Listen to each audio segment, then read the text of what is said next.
नमस्कार दोस्तों, मैं आपके सेहत का दोस्त डॉक्टर अरविंद श्रीवास्तव, होम्योपैथिक विशेषज्ञ मऊ से। दोस्तों, आज हम इस वीडियो में जानेंगे कि स्पॉन्डिलाइटिस क्या होता है या स्पॉन्डिलोसिस क्या होता है।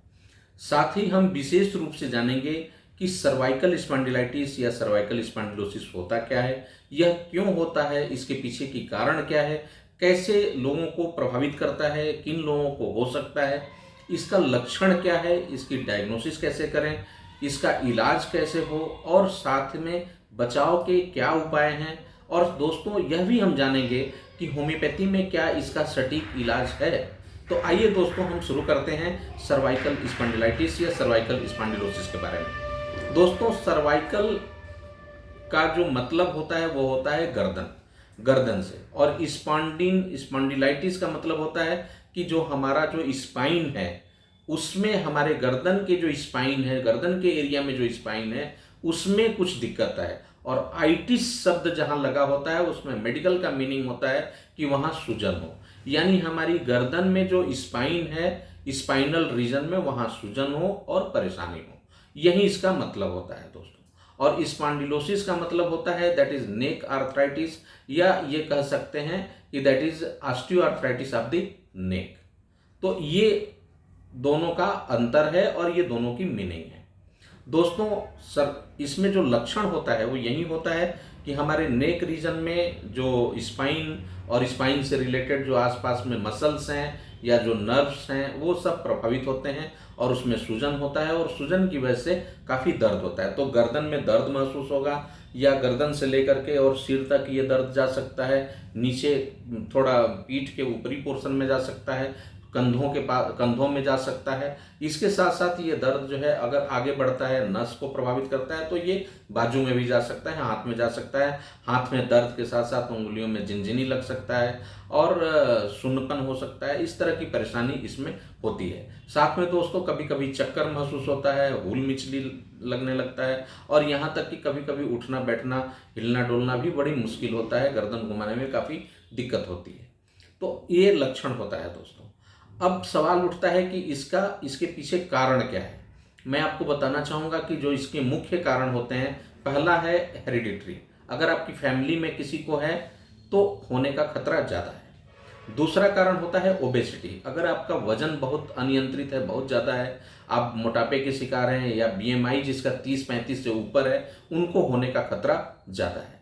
तीसरा कारण है अगर आपका खान पान गलत है, गड़बड़ है, अगर आपका रहन सहन और खान पान गड़बड़ है, अगर आप बहुत ज़्यादा जंक फूड, फास्ट फूड और इस तरह से फ्राइड फूड, ऑयली फूड का सेवन करते हैं, देर रात तक जगे रहते हैं, तो आपको होने का खतरा ज़्यादा है।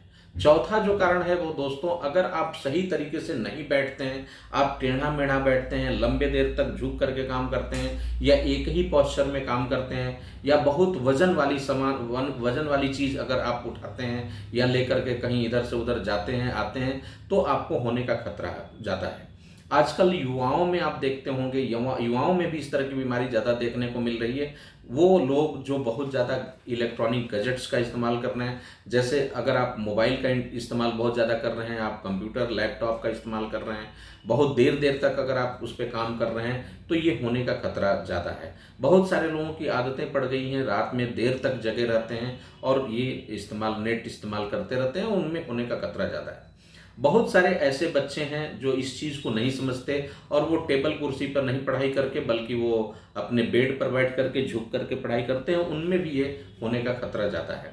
कभी कभी तो मोच आ जाती है दोस्तों, रात में सोया गलत तरीके से, टेढ़ा मेढ़ा सो गया, और उसकी वजह से जो है कभी कभी गर्दन में मोच आ जाती है, और सुबह उठो तो बहुत परेशानी महसूस होती है, जो 2-3 दिनों में ठीक हो सकती है। तो ये कारण होते हैं। कभी कभी इसके अलावा भी और कारण हैं, अगर आप धूम्रपान का सेवन करते हैं, अल्कोहल का सेवन करते हैं, तो भी ये हो सकता है। इसके अलावा दोस्तों दो चार और बीमारियां हैं, जैसे अगर टीबी का इन्फेक्शन हो जाए, बोन ट्यूबरकुलोसिस हो जाए, तो उसकी वजह से भी जो है जो वर्टिब्रीज हैं वो फ्यूज करके और इस तरह के लक्षण पैदा कर सकते हैं। इसके अलावा एक होता है एनकाइलोजिंग स्पॉन्डिलाइटिस, जो आमतौर पे फैमिली हिस्ट्री उसका मेन कारण होता है। उसमें भी जो है एनकाइलोजिंग स्पॉन्डिलाइटिस में भी इस तरह की स्थितियां बनती हैं दोस्तों। तो ये सब मुख्य कारण हैं जिसकी वजह से जो है सर्वाइकल स्पॉन्डिलोसिस या सर्वाइकल स्पॉन्डिलाइटिस की दिक्कत आती है। अब हम इसकी डायग्नोसिस कैसे करें? दोस्तों, डायग्नोसिस मैं आपको बताना चाहूँगा कि सिंपल एक एक्सरे डिजिटल कराते हैं, उससे 90% तक ये बात क्लियर हो जाती है कि यह जो है सर्वाइकल स्पॉन्डिलाइटिस है या सर्वाइकल स्पॉन्डिलोसिस का केस है। आवश्यकता अनुसार हम सीटी स्कैन भी कराते हैं या एमआरआई में एमआरआई कराते हैं, और एमआरआई से काफ़ी कुछ क्लियर हो जाता है हर चीज़ के बारे में, सॉफ्ट टिश्यू से लेकर के नर्व्स के बारे में भी ये बात क्लियर हो जाती है कि क्या क्या परेशानी और कितने नर्व्स दब रहे हैं या क्या दिक्कतें हो रही हैं, इससे काफ़ी कुछ जानकारी हो जाती है। तो अगर आवश्यकता पड़ता है तो हम एक्सरे के अलावा जो है एमआरआई करा करके इसको देख लेते हैं। इसके साथ साथ ब्लड टेस्ट में अगर ये केवल ऑस्टियोआर्थराइटिस का मामला होता है तो उसमें तो कुछ खास नहीं आता, लेकिन अगर ये रूमेटॉइड अर्थराइटिस का वजह है या एनकाइलोजिंग स्पॉन्डिलाइटिस इसकी वजह है तो उसमें आता है। जैसे अगर रूमेटॉइड अर्थराइटिस है तो उसमें एसओ टाइटर या आरए फैक्टर पॉजिटिव आ सकता है। इसके साथ साथ जो है एंटी-सीसीपी या सीआरपी ये सब पॉजिटिव आता है। अगर एनकाइलोजिंग स्पॉन्डिलाइटिस है तो उसमें हम HLA-B27 का जांच कराते हैं और वो पॉजिटिव आता है दोस्तों। तो इस तरह से हम डायग्नोसिस क्लियर कर लेते हैं। इसके बाद जो है इसका इलाज का विषय होता है।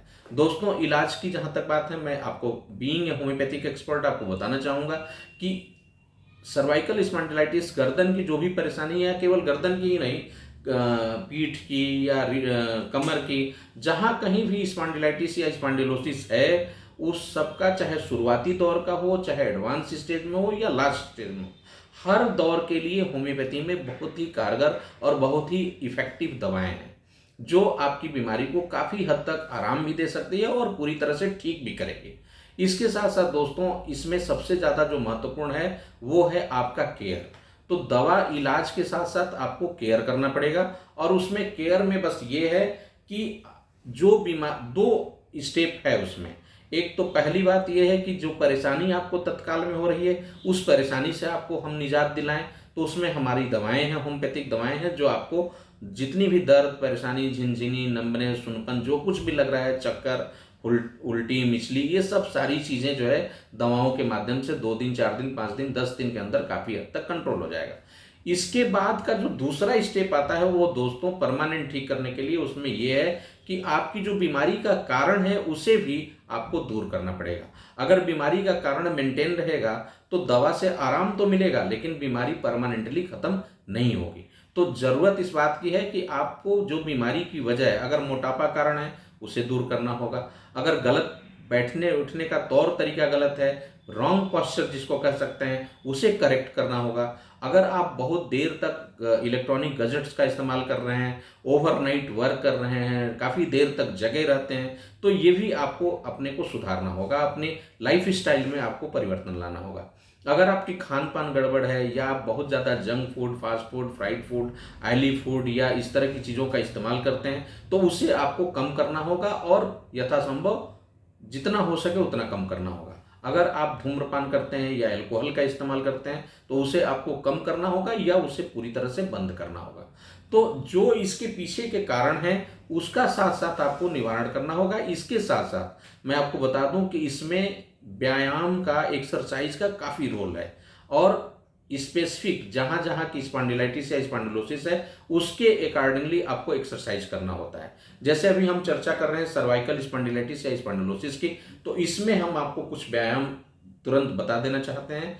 जैसे आप एक तो सीधा बैठ जाइए कहीं अच्छी जगह, सही जगह पे, आपकी रीढ़ की हड्डी, गर्दन बिल्कुल सीधी होनी चाहिए, और आपको जो इसमें एक्सरसाइज करना है वो पहला स्टेप ये है कि आप आगे ले जाइए, फिर इसके बाद सीधे ले आइए, बैक ले जाइए, फिर सीधे ले आइए।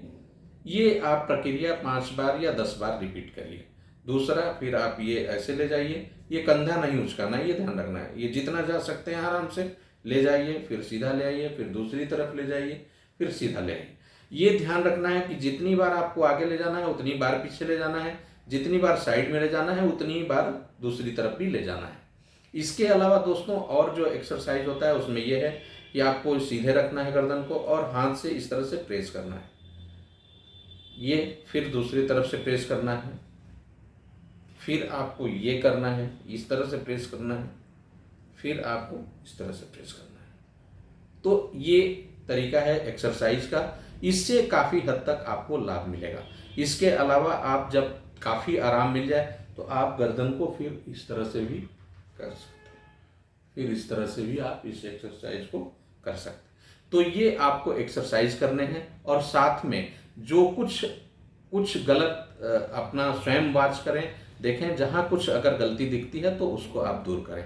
इसके साथ साथ अपने खान पान में पर्याप्त मात्रा में हरी साग सब्जी बढ़ाइए, ताजे जो फल हैं उसकी सेवन करिए। ज़्यादा तौर पे जो खट्टे मीठे रस वाले फल होते हैं वो बहुत ही फायदेमंद हैं। इसके साथ साथ कैल्शियम रिच डाइट लीजिए, जिसमें आप दूध, दही, मलाई ये सब का सेवन कर सकते हैं। इसके साथ साथ दोस्तों आपको रिच प्रोटीन डाइट लेनी चाहिए। तो उसके लिए आप अगर नॉनवेज लेते हो तो आप एग का इस्तेमाल कर सकते हैं, अंडे का इस्तेमाल, मछली का इस्तेमाल कर सकते हैं। और अगर वेजिटेरियन है तो ज़्यादा तौर पे आप मिल्क एंड मिल्क प्रोडक्ट्स का आपको इस्तेमाल करना चाहिए। पल्सेस, दाल, हर तरह के दाल का आप सेवन कर सकते हैं। तो इस तरह से अपने खान पान, अपने रहन सहन और प्लस एक्सरसाइज और प्लस होम्योपैथिक दवा साथ में अगर आप करते हैं तो आपकी बीमारी पूरी तरह से ठीक हो सकती है और आप पूरी तरह से इससे निजात पा सकते हैं। दोस्तों, हमें उम्मीद है कि आपको ये वीडियो ज़रूर आपके काम का होगा, आपको अच्छा लगा होगा। अगर आपको अच्छा लगा हो तो आप ज़रूर इसे लाइक करें, इस पर कमेंट करें, और साथ ही आप सब्सक्राइब करें और अपने दोस्तों मित्रों तक इसे पहुंचाएं ताकि और भी लोग इसका लाभ उठा सकें। बहुत बहुत धन्यवाद दोस्तों, नमस्कार।